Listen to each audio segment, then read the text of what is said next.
이거를 할까요? 됐네. 아니 진짜 요새 그야말로 주식 팬데믹의 시대 아니에요? 네, 그렇습니다. 지금 시작하는 거예요? 자연스럽게 하는 예, 거죠. 예, 그래요. 근데 너무 얼굴이 커 보이세요. 가까이 가셨나? 원래 크고요. 괜찮고. 오늘 여기가 주인공인데 내가 뭐 돼지같이 나오면 어때? 자, 대한민국에 이런 이코노미스트는 지금까지 없었고요. 그 다음에 저 대학교 학부 시절에 거시나 미시 가르치는 경제학 그 교수님들. 네. 그 분위기가 뭐 질문 하나 하려고 하면은 자네는 학문적 고찰이 부족한 것 같은데 그 점에 대해서 먼저 어떻게 생각하나? 뭐 이런 되게 말도 안 되는 대답이 있죠. 네. 질문에 대해서 질문으로 교수님이 받아치는. 네. 자네는 경제학의 정의를 어떤 관점에서 보길래 그런 질문을 하는 건가? 막. 그런데 이 김광석 교수님은 어떤 품새가 없이 어마어마한 그 유단자. 네. 그리고 지금 이 책 네. 읽어봤는데, 네. 일단은 그 사람의 어떤 레퍼런스가 중요하고, 네. 금융에서도 레코드가 중요하거든요. 과연 네. 이 사람의 투자 성과가 어땠느냐. 네. 물론 이제 과거의 그 투자 퍼포먼스가 미래를 담보하지 않습니다만, 김광석 교수께서 작년에 2020년 경제 전망 쓴 걸 봤는데, 네. 진짜 99% 맞아떨어졌어요. 네. 거기 코로나19라는 어마어마한 거대 그 변수가 이제는 네. 거의 상수로까지 됐는데, 예. 그럼에도 불구하고 전망한 게 뭐 대전환부터 해서 다 맞아떨어졌어요. 네. 눈썹 문신했냐 근데? 제 눈썹이잖아요.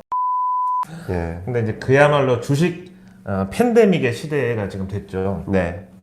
우리나라 인구 5,100만 명인데 네. 왜 이렇게 땀나세요? 교수님이랑 얘기하려 절 띄워놓으시고 본인이 땀나시면 어떡해요? 인구 5,100만 명인데 활동 계좌 수가 3,500만 개. 네. 지난해 2020년에 코로나19 이후에 주식시장에 처음 이제 신규로 뛰어든 일명 동학개미가 네. 560만 명. 네네. 그 체감상 내 주변에 한 10명 중에 6명은 진짜 직접 투자를 해요. 네. 그럼 10명 중에 4명은 안 하는 건데, 그 4명 중에 절반, 그 2명은 전에 주식 한번 했다가 완전 뒤어가지고, 네. 다신 쳐다도 안 본다. 예. 이 사람들이 지금 제일 괴로워요. 네. 저렇게 주식이 막 대세가 되고 막 엄청 오르는데 지금 과거의 그 아픈 상처 때문에 들어가질 못해서 지금이라도 들어가야 되나 마나 지금에 들어가면 또 망할 수 있는데 이 사람들이 제일 괴롭고, 그 다음에 주식 안 하는 그 20%는 아예 그냥 주식이라는 걸 체질에 안 맞는, 아니 전 세계적으로 이렇게 네. 예. 경제 활동 인구의 거의 80%가 주식 직접 투자하는 나라 있어요 없어요? 저 불러놓고 네. 혼자 계속 말씀하시다가 이제 시작이야. 이제 또 시작이야. 질문을 딱 던졌는데 또 본인이 말씀하시는 이제 이거 시작. 어떤지 소개를 안 했네. 예, 소개를 드려야 됩니다. 네. 소개를 드리겠습니다. 유튜브에서는 항상 인사를 드립니다. 안녕하세요. 경제 읽어주는 남자 김광석입니다. 반갑습니다. 네. 이거 옛날 방식인데. 옛날 방식인데. 네. 경제학에다가 스토리텔링을 입힌 남자. 네. 거의 전 세계 최초인가요?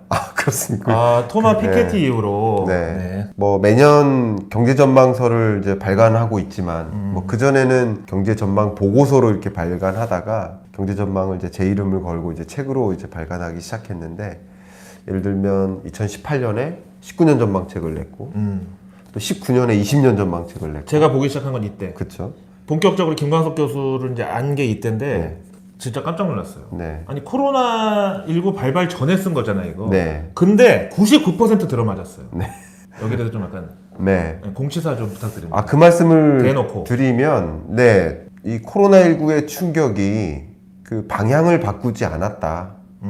이렇게 가려던 것을 이렇게 틀지 않았다. 원래부터 안전이나 보건에 대한 관심이 들었고, 환경에 대한 관심이 들었고, 디지털 전환도 원래부터 일어났었고, 언택트 시대로의 전환도 원래부터 일어나고 있었다. 그 모든 것들이 원래부터 일어나고 있었던 것들인데, 그걸 제가 20년 전망에도 했겠죠. 네. 원래부터 일어나고 있던 현상들을 다만 이 코로나19가 가속화시켰다. 그렇게 볼 수 있을 것 같아요. 제가 2016년부터 언택트라는 얘기를 하고 다녔었거든요. 진짜요? 예. 실제 보고서에도 있고요. 예. 그러니까 디지털 트랜스포메이션의 그 패러다임 변화가 크게 6가지로 정리가 되는데, 저는 그렇게 정리를 했거든요. 그 중에 한 꼭지가 비대면화죠. 네. 예, 그 비대면화라는 그 트렌드가 원래부터 전개되고 있었어요. 한 6년 전에 온라인 쇼핑에 대한 의존도가 전체 도소매 판매액에서 8%. 그러다 지금은 35%. 이렇게 가속화되고 있는데 원래부터 그런 진전이 있었죠. 그러니까 인터넷 뱅킹에 대한 의존도가 지금 65%. 대면 서비스에 대한 의존도가 현재 8%로 줄어들었는데 대면 서비스가 원래 28%부터 쭉 줄어들고 인터넷 뱅킹으로의 전환이 원래부터 늘어나는 거, 이런 변화는 원래부터 진전되고 있었다. 이게 언택트 트렌드죠. 원래부터 진전되고 있었으나 코로나19라는 충격이 이런 모든 변화를 앞당겨 놓은 것이다. 방향을 뒤튼 게 아니라 원래부터 있었던 그런 변화들을 앞당겨 놨다. 그래서 제가 이 책에다가 하는 표현하기를 현재가 된 미래, 원래 미래에 있었을 법한 일이 2025년에 있을 법한 일이 2020년에 앞당겨져서 나타난 것 뿐이다. 이렇게 표현을 하는 거죠. 그러니까 이제 모든 전망서에 있는 뭐 그런 이야기가, 제가 신재생 에너지 산업의 부상, 이거는 2020년 전망에다가 담았거든요.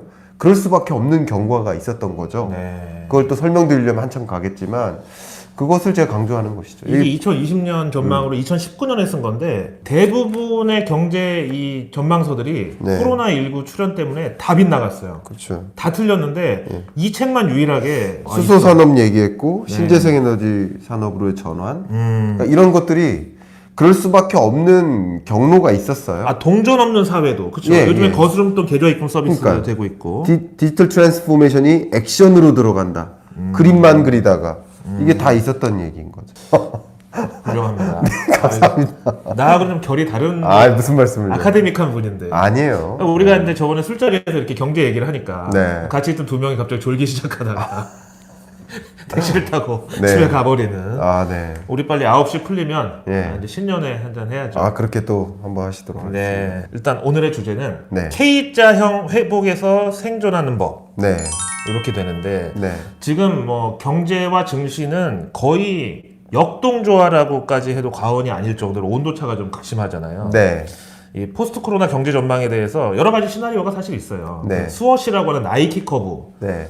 그 다음에 뭐 W자형. 예. 이건 약간 뭐 이렇게 계속 그 반복되는 회복과 뭐 침체 뭐 이런 걸 뜻하고. 예. 그 다음에 N자형은 약간 반등하는 척했다가 떨어졌다가 다시 수직으로 올라간다. 네. 그 다음에 L자형. 네. 지금 약간 L자형의 느낌이 있는데 네. 우리 김광석 교수께서는 K자형 경제 회복을 전망하셨단 말이죠. 네. 이게 스페인 독감 이후에는 V자로 나왔었는데 네. 진짜 세상이 많이 복잡해졌나 봐요. 이 K자형 회복은 소위 말하는 그런 L자, V자 커브랑은 조금 결이 다른 주제의 논의일 것 같고요. 네. 이 어떻게 회복이 될 것인가라는 것에 대해서 견해를 물어보신다면 L자와 U자 사이다라고 답변을 드리고 싶어요. L자와 U자 예. 사이. 그러니까 U자긴 U자인데 뒤에가 좀 약간 뒤에가 이렇게 처지는 굉장히 더딘 회복세, 이런 흐름으로 2021년을 보시면 제가 보기엔 거의 정확하실 거라고 생각이 되고요. 이게 연도별로 볼 때도 그렇지만 더 중요한 건 분기별로 보는 게 좋아요. 경제 성장률 전망치를 가장 짧은 단위로 쪼갤 때 그게 분기형이잖아요. 네. 분기로 이제 쪼개면 2020년 중에서도 2분기가 저점이고요. 그리고 3분기, 4분기, 2021년 1분기, 그리고 2021년 2, 3, 4분기, 이렇게 굉장히 완만한 L자형에 가까운 U자 회복세가 진전된다, 이렇게 생각하시면 좋겠고, 2021년 말이 되어도 코로나19 그 충격 이전만큼까지는 안 오는, 아직 모자라는 그런 느낌의 회복세. 그래서 2022년에 돼야 코로나19 이전 수준으로 경제가 제자리로 돌아오는 그런 경로로 그림을 그리시면 좋겠고요. 그럼 K자면 하나는 위로 솟는 게 있는데 그럼 네. 여기에 올라탄 사람들은 지금 언택트 관련 업종에 계신 분들일까요? 그렇죠. 이제 이 K자형 회복은 지금 현실 경제를 상징적으로 표현해드리는 의미가 있는 것 같아요. 예. 그러니까 이 모든 전체 규모 경제 혹은 평균 경제라는 측면에서는 저점에서 완만하게 회복되는 경로다라는 게 명확하고, 주식은 조금 먼저 반등해서 회복세가 진전됐다라고 볼 수 있는 거죠. 네. 경제의 회복세보다 주식 가치의 회복세는 3개월에서 6개월 빠르니까 네. 선행지표로서 먼저 움직여서 가고 있다. 그러니까 그게 전혀 동떨어진 이야기가 아니다. 저는 그렇게 생각을 하고 있고요.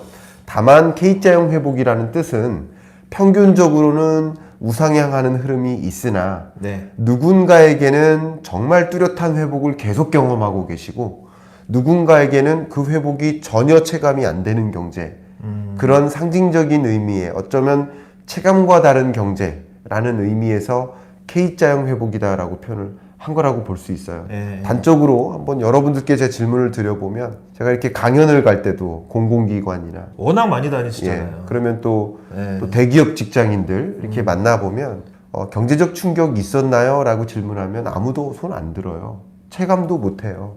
왜냐하면 월급 준 적 없으니까.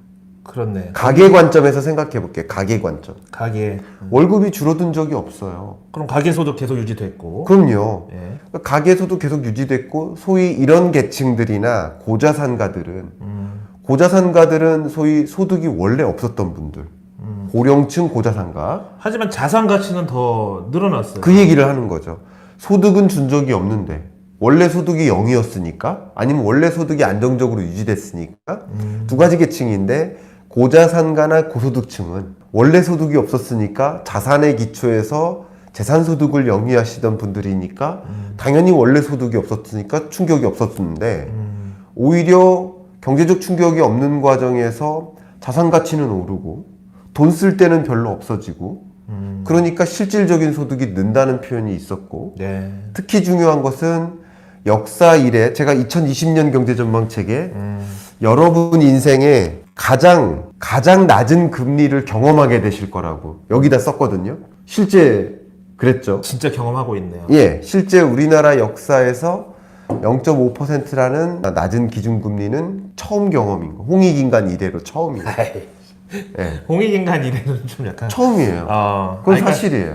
그러니까 이제 어떤 우리나라의 중앙은행이 탄생하고 나서의 최저 금리인 거고 예, 우리 어렸을 때 그 부모님들이 그 예금을 은행에다 하시던 그때 정기예금 금리 네, 10% 넘었죠. 예. 그러니까 그 우리나라 역사 이래 금리라는 개념이 등장한 이래로 가장 낮은 금리고 금리라는 개념이 있기 전에도 잠재적인 금리라는 개념이 있었다고 친다면 역사 이래 가장 낮은 금리 맞다는 거죠. 그것을 이제 전망을 했었는데 그렇게 금리가 떨어지고 무제한 양적 완화하고 4차 추경이 한 번도 경험 못 하셨어요, 형님도. 네. 1961년 이후로 처음이거든요. 4차까지는 못 봤어요. 예. 진짜. 그러니까 1961년에 5.16 정변 때 그걸 극복하기 위해서 4번의 추경을 했었거든요. 그러니까 그 이후 첫 번째 추경. 그러니까 이런 것들이 소위 헬리콥터 머니에 비유되죠. 네. 헬리콥터에서 돈을 뿌린 거예요. 그러니까 당연히 자연스럽게 자산 가치가 올라가는 거예요. 아니 헬리콥터에서 돈을 뿌렸는데 왜 나한테 안 왔냐고. 나한테 안 온 계층들이 밑으로 K자형 회복을 실감하시는 아니 헬리콥터 떠서 바람 불면서 내가 갖고 있던 돈마저 날라갔어 나는. 그래서 지금 이제 중간중간에 우리가 이제 서로 어떤 책에 대해서 약간 좀 띄우기를 하고 있는데 아니요, 그러지 사실은 않으셨죠. 제 그 런던 오빠 김희욱 채널에 네. 저자분들이 굉장히 많이 나오고 싶어 하는데 그러세요? 예. 처음이에요 처음. 아, 그렇습니까? 그 책 쓴 저자분들이 그렇게 많이 출연하겠다고 막 그러셨어요? 베르나르 베르베르부터 에코니 카오리까지 그럼 얘기해도 돼요? 그렇다고 해. 출연시켜주세요. 그렇다고 해. 그렇게 출연시켜달라고 막 애원을 했는데 내가 안 된다. 아, 그렇습니까? 네.